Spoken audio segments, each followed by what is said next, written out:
নমস্কার, বাংলা কাহিনী কথায় স্বাগত প্রিয় শ্রোতা বন্ধু। বাংলা কাহিনী কথায় আজকের অলৌকিক গল্প ত্রিজিৎ করের লেখা আঁখিদা। এটি প্রথম পর্ব। যা অবস্থা দেখছি সেন্দা, রাতে বিশাল ঝড় বৃষ্টি হবে, এর মধ্যে আবার ট্রেন চালানো, ধুস, আর ভালো লাগে না। হাতে ধরা সিগারেটের ধোঁয়া ছাড়তে ছাড়তে সেনবাবুর দিকে তাকিয়ে বেচার মুখে কথাগুলো বলল শ্রীজয়। এমনিতে ট্রেন চালাচ্ছে সে মাস 6, তবে এই শিয়ালদা আলিপুরদুয়ার রুটে আজ থেকে তার প্রথম ডিউটি। এর আগে সকালের দিকে গেছে অবশ্য একবার, তবে সেবার গাড়ি সেনবাবু চালাচ্ছিলেন। সঞ্জয় ছিল পাশের সিটের সহকারী হিসেবে। সঞ্জয়ের কথা শুনে বেডে খাটো মধ্যবয়স্ক সেনবাবু মুচকি হাসলেন। তার হাতে ধরা বিড়িতে আস্তে করে একটা টান দিলেন। তারপর ধোঁয়া ছাড়তে ছাড়তে মৃদু গম্ভীরভাবে বললেন, এখনই ভালো লাগছে না ভায়া। বলো কি, জীবন তো এখনো ঢের বাকি।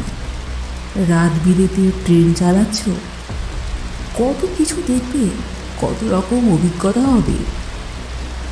ধুর ধুর, এসব ঝড় বাদলা তো নরসি সেসবের কাছে।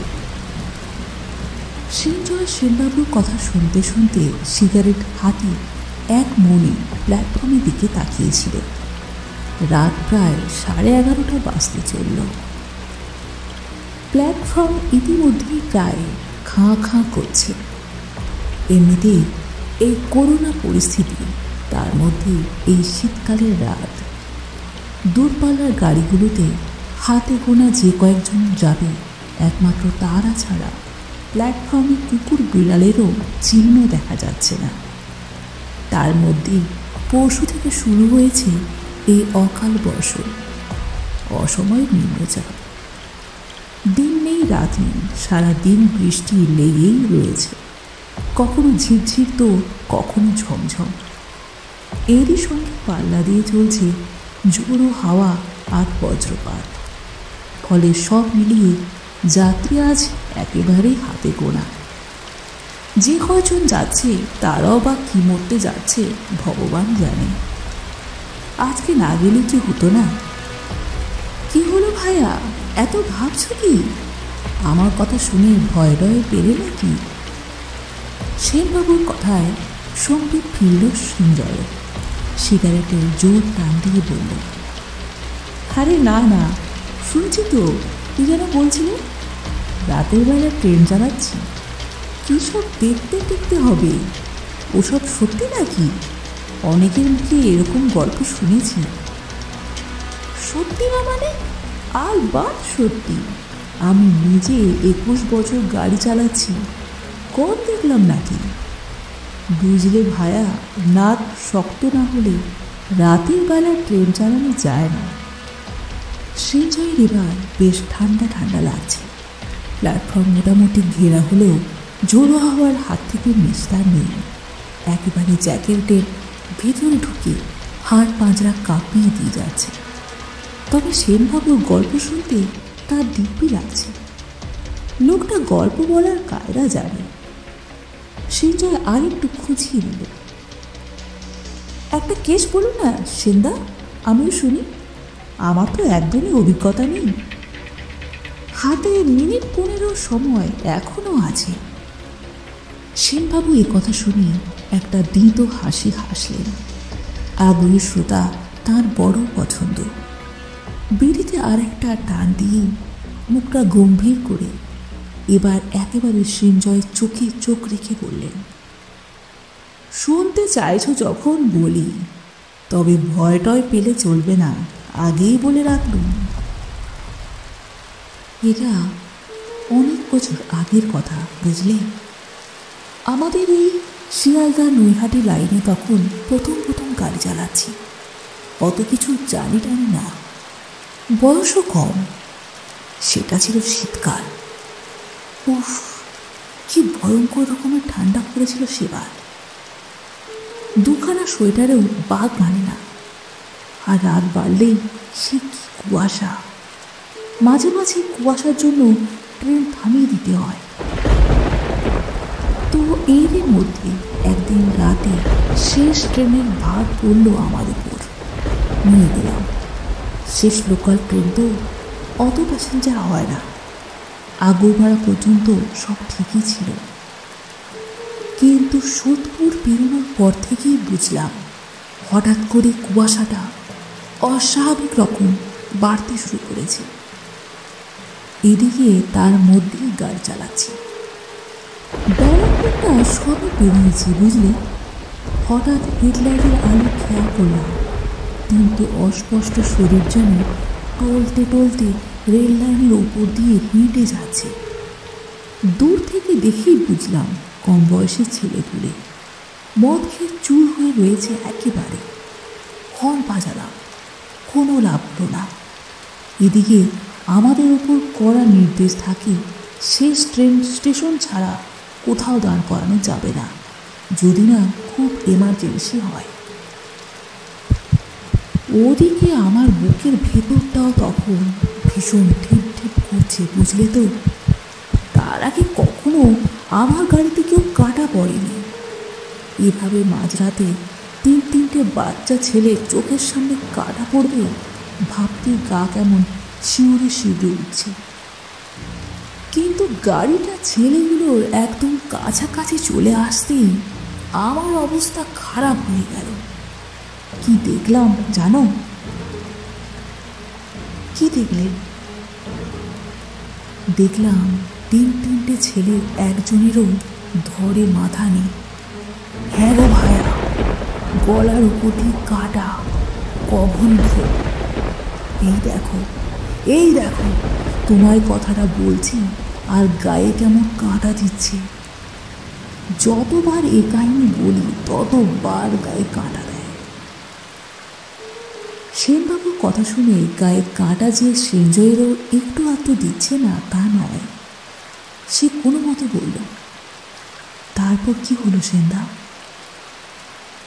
কি আবার হবে, আমার অবস্থা আরো খারাপ হলো। ওই ঠান্ডার মধ্যে আমি তো ভয়ে ঘেমে নিয়ে একসা, জামা পুরো ভিজে চুপচুপ করছে। অথচ গাড়ি যতই সামনে এগিয়ে যাক না কেন কিছুতেই ওই তিনজনকে ছুঁতে পারছি না। ওই তিনটে মুন্ডহীন শরীর দিব্যি গাড়ির সামনে টলতে টলতে এগিয়ে যাচ্ছে, কোনো হেলদোল নেই।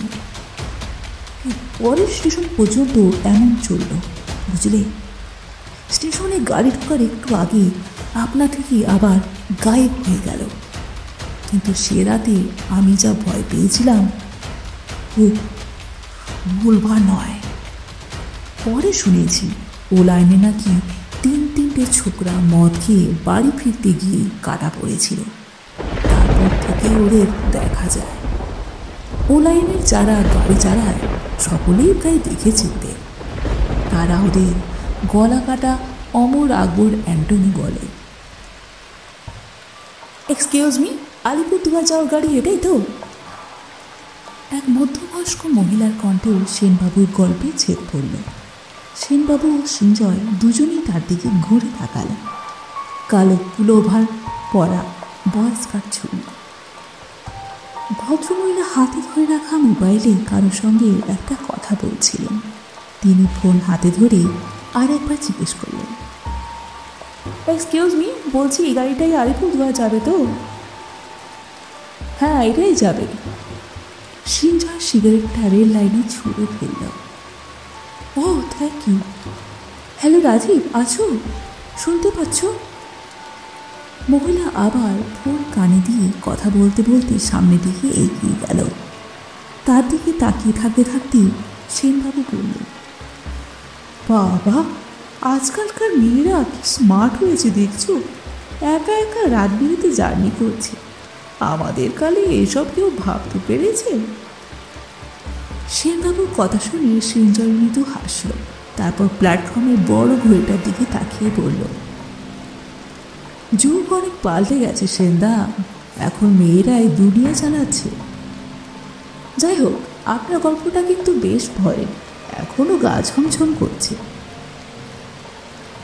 কথাটা বলতে বলতে সৃঞ্জয় ফের প্ল্যাটফর্মের দিকে তাকালো। বাইরে ইতিমধ্যে মুষলধারে বৃষ্টি শুরু হয়েছে, মাঝে মধ্যে বিদ্যুৎও চমকাচ্ছে। এর মধ্যে এক যুবক যুবতী ভিজে একসা হয়ে ছুটতে ছুটতে এসে ট্রেনে উঠল। বোঝাই যাচ্ছে দৌড়ে আসার ফলে দুজনেই খুব ক্লান্ত। ট্রেনে উঠেই হাঁপাচ্ছে, হাতের দুখানা পেল্লাই সাইজের সুটকেস, কে জানে কোথায় চলল। এদের পিছু পিছনে এক ঘোড়া ভদ্রলোক গ্রাজ হাতিয়ে ট্রেনে উঠল। লোকটার ভাবগতিক সন্দেহজনক। ট্রেনে উঠেই দরজা দিয়ে মুখ বাড়িয়ে চারদিকে কী সব যেন দেখছিল। তারপর হঠাৎ করে ট্রেনের ভিতর মুখ ঢুকিয়ে হাওয়া হয়ে গেলেন। অন্যদিকে এক তরুণ আর এক তরুণীকে ট্রেনে তুলে দিতে এক মধ্যবয়স্ক ভদ্রলোক এসেছেন। ছেলে মেয়ে দুটো ভাই বোন বোধ হয়, মুখের মিল আছে। আর লোকটা খুব সম্ভবত ওদের বাবা। ছেলে মেয়েকে ট্রেনে তুলে শেষবারের মতো সবটা ভালো করে বুঝিয়ে দিচ্ছেন। ছেলেটা সব কথা মন দিয়ে শুনছে, কিন্তু মেয়েটা তেমন পাত্তা দিচ্ছে না। বুঝলি ভায়া, তোমার একখানা কথা বলবার ছিল, সেজন্যই তোমার সঙ্গে দেখা করতে এলাম। আমার তো আর আজ রাতে ডিউটি নেই, বেরিয়েই যাচ্ছিলাম, কিন্তু হঠাৎ মনে হলো তোমাকে আগে ভাগে বলে রাখা দরকার। তুমি মানে নতুন মানুষ, তেমন কিছু জানো না। যে ছোকরা তোমার সঙ্গে যাচ্ছে সেও এ লাইনে নতুন, তারও জানবার কথা নয়।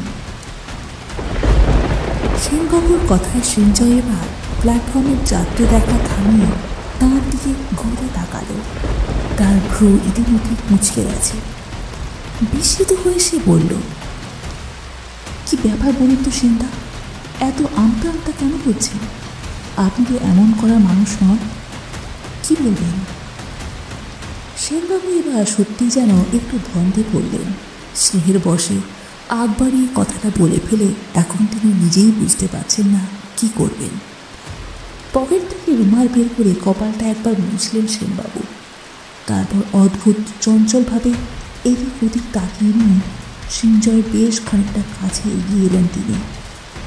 গলার পারদ কয়েক মাত্রা নামিয়ে অত্যন্ত চাপা কণ্ঠে বললেন, শোনো ভাইয়া, যে লাইনে তুমি গাড়ি নিয়ে যাবে রাত বিরেতে সেই পথ মোটেই ভালো নয়। ওই একটু সাবধানে চালাতে হবে, আর কি। আমি 7-8 বছর এ রুটে গাড়ি চালিয়েছি তো, তাই জানি। কিছুই না, এখান থেকে 8-9টা স্টপেজ নির্দ্বিধায় কেটে যাবে, কোনো ভয় নেই। তবে তারপরে শিলিগুড়িটা একবার পেরিয়ে গেলে জঙ্গল শুরু হবে, বুঝলে তো? উত্তরবঙ্গের জঙ্গল যেমন ঘন তেমনই ভয়ঙ্কর। রাত বিরেতে মোটেই সুবিধের জায়গা নয়। শিলিগুড়ি পেরোলেই একটা টানেল পড়বে, আর টানেলটা পেরোলেই শুরু হবে টোপাগুড়ির জঙ্গল। সেই গভীর জঙ্গলের ভেতর দিয়ে রেল লাইন গিয়ে পড়েছে একদম পথের স্টেশনে। এতটা বলে একটু থামলেন সেনবাবু। তারপর চারিদিকে অত্যন্ত দ্রুত বেগে আর একবার তাকিয়ে নিয়ে প্রায় ফিসফিস করে বললেন, শোনো ভায়া, টোপাগুড়ি জঙ্গল কিন্তু আর 5টা জঙ্গলের মতো নয়। ওই জঙ্গলের নানা বদনাম আছে সেই ব্রিটিশ আমল থেকে। সুতরাং একবার ট্রেন ওই জঙ্গলে ঢুকে গেলে যাই হয়ে যাক, ট্রেন যেন না থামে। আমার কথাটা বুঝলে? যাই দেখো না কেন, যাই হোক না কেন, ওই জঙ্গলে ট্রেন থামবে না, কোনোভাবেই না, বুঝেছ?